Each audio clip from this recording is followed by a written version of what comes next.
Hi guys, welcome back. तो इस series के थ्रू हम बिजनेस इकोनॉमिक्स की वेरियस कॉन्सेप्ट्स डिस्कस कर रहे हैं।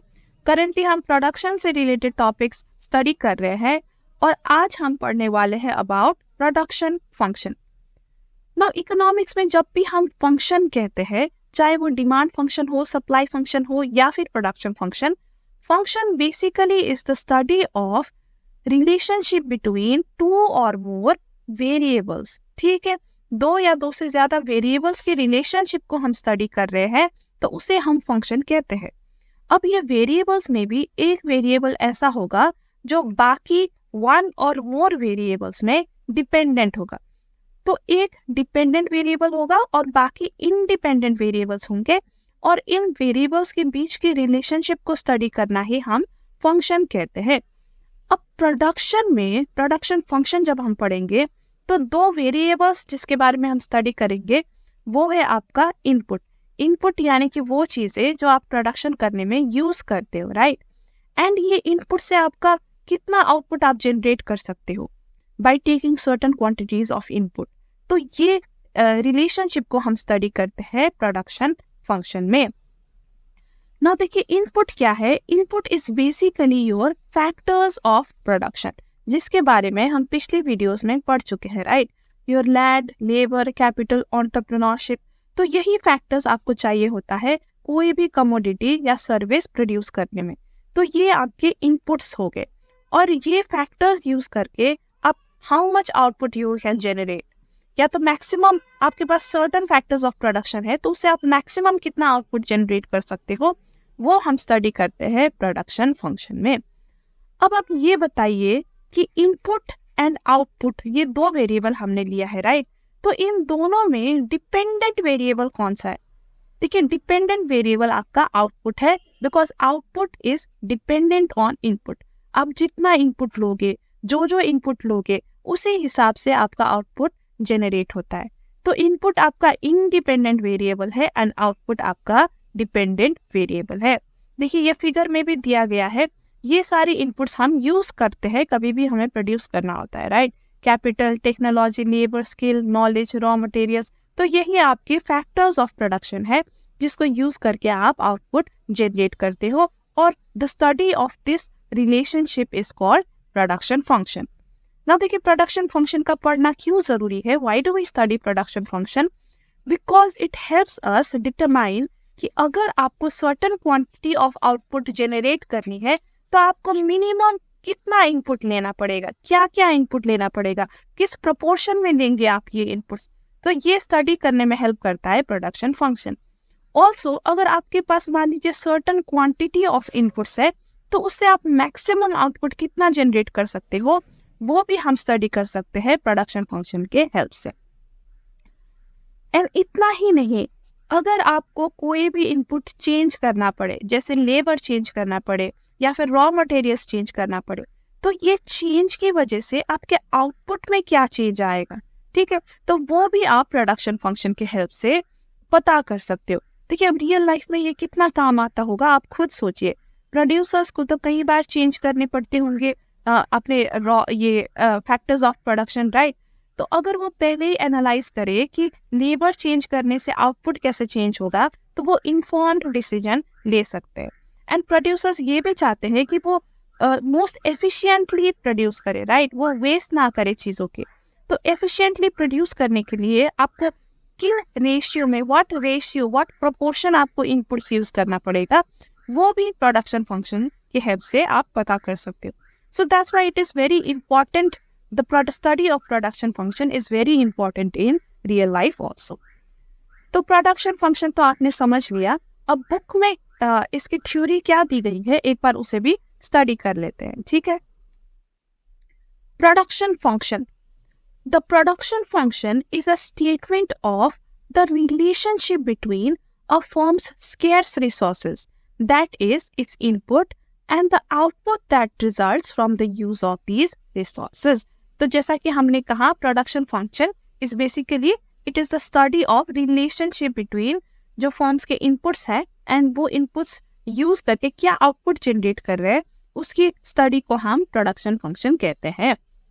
The production function can be algebraically expressed in the form of an equation in which the output is the dependent variable and inputs are the independent variable.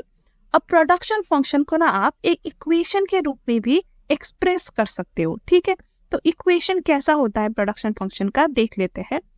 The equation can be expressed as Q is equals to F A B C D up to N।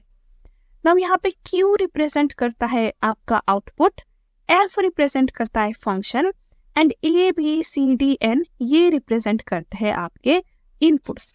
तो अगर ये function को हमें पढ़ना हुआ तो हम इसे कहेंगे Q is a function of A B C D up to N, यानी कि Q डिपेंडेंट है ये सारे इनपुट्स पे, ठीक है। तो ये यही कहना चाह रहा है ये फंक्शन कि Q जो आउटपुट है आपका, it is a function of ये सारे इनपुट्स, ठीक है।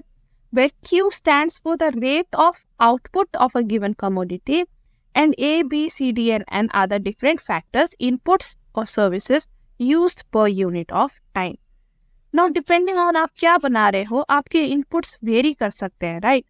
अब आप किस चीज की प्रोडक्शन में हो तो उस हिसाब से आपका इनपुट फर्क हो सकता है। फॉर इंस्टेंस, जैसे कि आपके बुक में एग्जाम्पल दिया है, अगर आप बेवरेज प्रोड्यूस करते हो तो what would be your inputs? Your inputs could be fixed assets such as plant and machinery, raw materials such as carbonated water, sweeteners, flavorings, and labor such as assembly line workers, support staff, supervisory personnel, etc. तो ये आपके inputs होंगे, right. A, B, C, D की जगह these would be your inputs अगर आप beverage produce करें, and output would be your beverage। तो प्रोडक्शन फंक्शन आपको समझ आ गया होगा। नाउ प्रोडक्शन फंक्शन पढ़ते वक्त ना हम सर्टेन assumptions लेते हैं, ठीक है। तो क्या assumptions लेते हैं एक बार देख लेते हैं। There are three main assumptions underlying any production function. First, we assume that relationship between inputs and outputs exists for a specific period of time. In other words, Q is not a measure of accumulated output over time.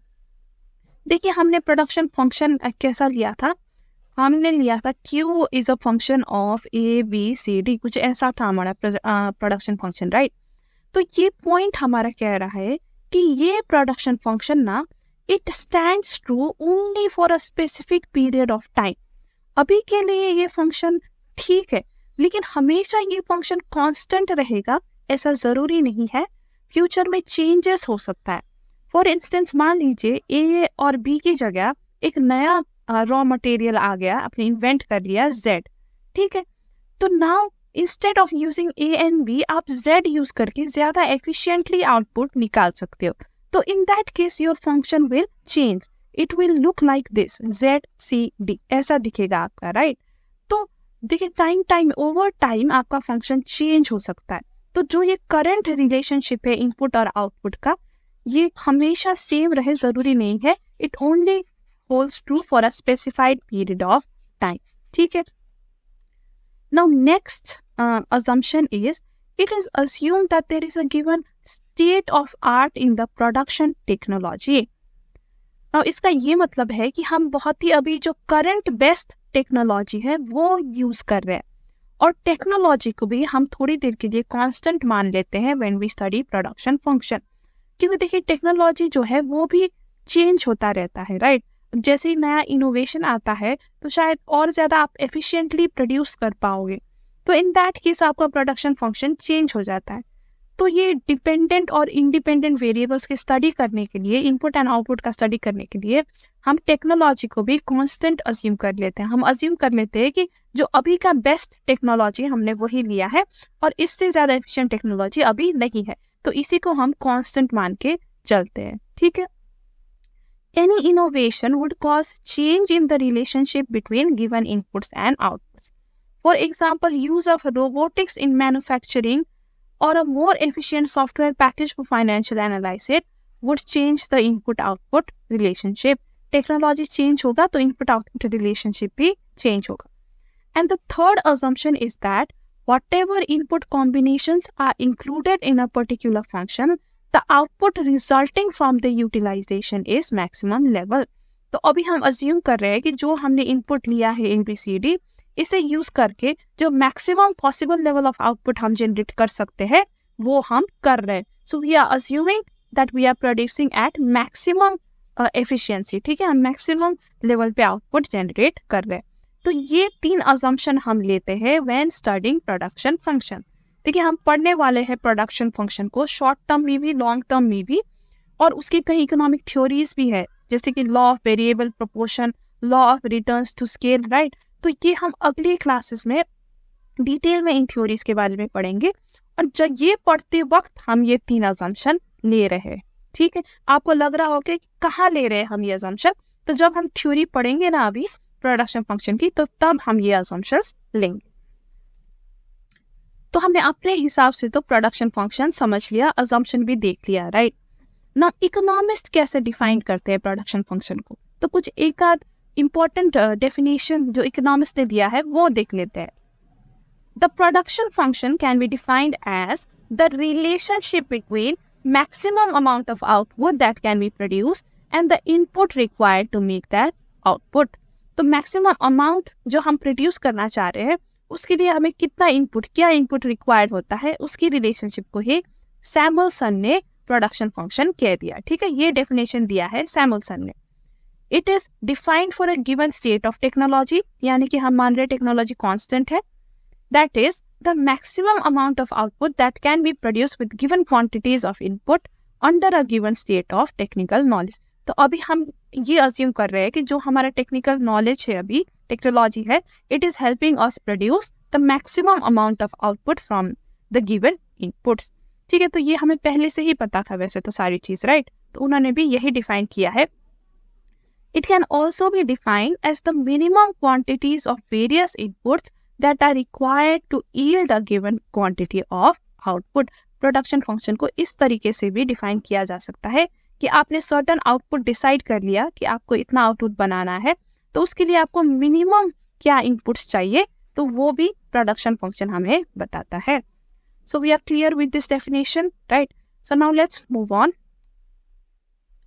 Now हमें पता है कि जब आप कोई भी चीज produce करते हो तो उसके लिए काफी सारे इनपुट्स की जरूरत होती है, राइट।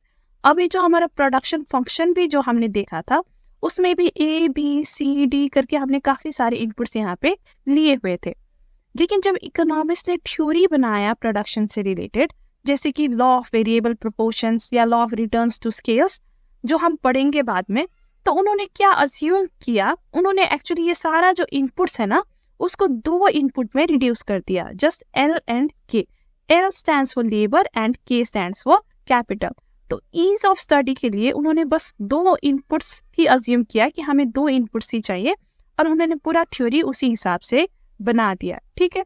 तो वी नो कि रियल लाइफ में तो ये ट्रूथ नहीं है, 2 इनपुट्स से ज्यादा आपको चाहिए हो सकता है चीजें प्रोड्यूस करने में, और चाहिए भी होता है मोस्टली, लेकिन just for the purpose of analysis the whole array of inputs in production function can be reduced to 2, L and K।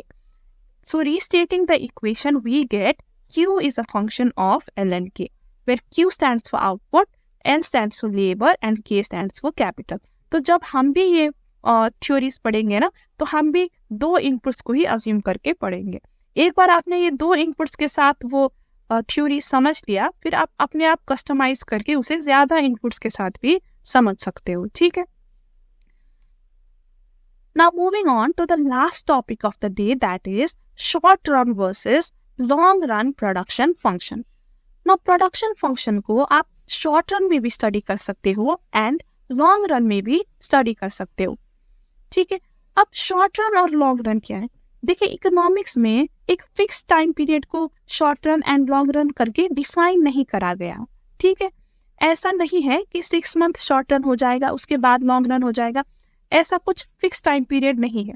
तो कैसे पता चलेगा हमें कि कब शॉर्ट रन है कब लॉन्ग रन है? देखिए शॉर्ट रन तब तक होता है जब तक at least 1 input is fixed. For instance मान लीजिए आप आउटपुट प्रोड्यूस करते हो using 2 inputs only, capital and labour, ठीक है। अब लेबर आप फ्रिक्वेंटली चेंज करते रहते हो, लेकिन कैपिटल को आपने कांस्टेंट रखा 8 मंथ्स तक, और 8 मंथ के बाद आपने चेंज कर दिया, तो शॉर्ट टर्म आपका हो जाता है 8 मंथ्स, क्योंकि कैपिटल और लेबर में से एक फैक्टर आपने 8 मंथ्स तक कांस्टेंट रखा, दैट इज कैपिटल आपने 8 मंथ्स तक कांस्टेंट रखा। तब मान लीजिए आपकी फ्रेंड भी प्रोड्यूस करती है, ठीक है, अब उसने 2 साल तक अपना कैपिटल कांस्टेंट रखा, 2 साल के बाद ही उसने कैपिटल में चेंज किया, तो उसके लिए शॉर्ट रन हो जाएगा 2 साल। तो आपके और आपके फ्रेंड के लिए अलग अलग शॉर्ट रन भी हो सकता है। आपको बस ये देखना है एटलीस्ट 1 इनपुट्स, जितने भी आपके इनपुट्स है उसमें से एटलीस्ट 1 इनपुट आपका फिक्स्ड हो, ठीक है। तो जो शॉर्ट टर्म में हम प्रोडक्शन फंक्शन को स्टडी करते हैं ना, उसे हम लॉ ऑफ वेरिएबल प्रोपोर्शंस कहते हैं, ठीक है। लॉ ऑफ वेरिएबल प्रोपोर्शंस, इसको हम स्टडी करेंगे नेक्स्ट क्लास में। और जो लॉन्ग रन में हम प्रोडक्शन फंक्शन को स्टडी करते हैं उसको हम रिटर्न्स टू स्केल कहते हैं। इसको भी हम स्टडी करेंगे सेपरेटली नेक्स्ट वीडियो में। तो ये 2 मेजर इकोनॉमिक प्रोडक्शन से रिलेटेड थ्योरी है जो हम अच्छे से समझेंगे, ठीक है। तो फिलहाल के लिए अभी शॉर्ट रन और लॉन्ग रन के बारे में आपकी बुक में जो थ्योरी लिखी गई है एक बार हम उस पर नजर लगा लेते हैं। The short-run production function shows the maximum amount of goods or service that can be produced by a set of inputs, assuming that at least one of the inputs remain fixed. ठीक है?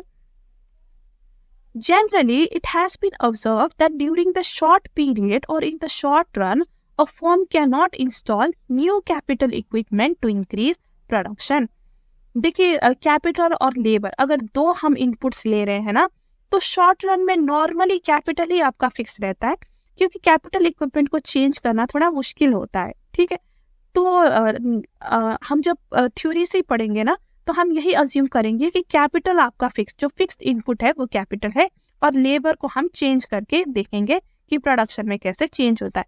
देखिए, real life में भी ऐसा ही होता है, normally capital ही ऐसा input होता है जो सर्टेन टाइम पीरियड के लिए आप फिक्स्ड रखते हो। Now, the study of behavior of production function in the short run is often referred to as law of variable proportion. The production function can also be studied in the long run. The long run is a period of time or planning horizon in which all factors of production are variable. Long run में आप दोनों ही inputs या फिर जितने भी inputs आप ले रहे हो सारे inputs आप change कर सकते हो, ठीक है, तो वो लॉन्ग रन हो जाता है। अगर सारे वेरिएबल है, चेंजेबल है, तो वो long run.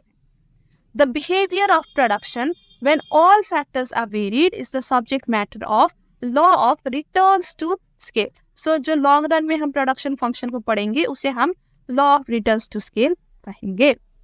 So with this we come to the end of today's video. यही था आपका प्रोडक्शन फंक्शन पूरा। नाउ एक और टॉपिक है प्रोडक्शन फंक्शन में, that is Cobb Douglas production function, right. तो वो समझने के लिए, कॉब डगलस समझने के लिए पहले हमें law of returns to scale समझना पड़ेगा। तो इसलिए हम कॉब डगलस को अभी नहीं पढ़ेंगे, हम बाद में उसकी सेपरेट वीडियो बना के पढ़ेंगे, ठीक है। Now before you go, I am very happy to announce कि हमने ऑनलाइन मॉक टेस्ट लॉन्च किया है फॉर सीए फाउंडेशन पेपर 4, यानी आप घर बैठे बैठे ही मॉक टेस्ट दे सकते हैं। हमने 2 मॉक टेस्ट लॉन्च किया है।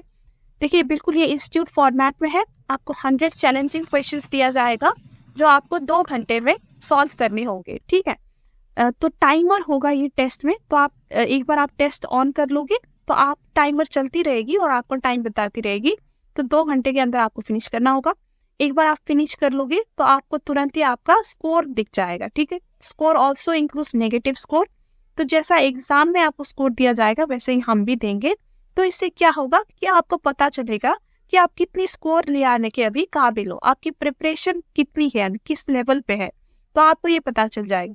हमने जानबूझ के ये बहुत चैलेंजिंग क्वेश्चंस डाली है ताकि हम आपकी डाउट क्लियर कर सके, ठीक है। देखिए, मिस्टेक भी आप करो तो हम चाहते कि इसी टेस्ट में करो, और फिर हर क्वेश्चन के नीचे आपको एक्सप्लेनेशन दिया गया है डिटेल में, तो आपको पता चल जाएगा कि आपने क्यों मिस्टेक किया था और करेक्ट आंसर क्या है। तो ये सब हम आपको प्रोवाइड कर रहे हैं सिर्फ 100 रुपीज में। तो ये बहुत ही एक नॉमिनल फी है। आप अपने एग्जाम से पहले अपना कॉन्फिडेंस बूस्ट करने के लिए, ठीक है। टेस्ट का लिंक आपको डिस्क्रिप्शन में दिया गया है। आप हमारे टेलीग्राम चैनल भी ज्वाइन कर सकते हो, इसका लिंक भी डिस्क्रिप्शन में है। आपको टेस्ट से रिलेटेड या जनरली भी इकोनॉमिक्स से रिलेटेड कोई भी क्वेरी हो तो हम टेलीग्राम चैनल में भी इसको डिस्कस कर सकते हैं। तो आज के लिए इतना ही गाइस, मिलते हैं आपसे अगले वीडियो में, तब तक के लिए bye bye and take care.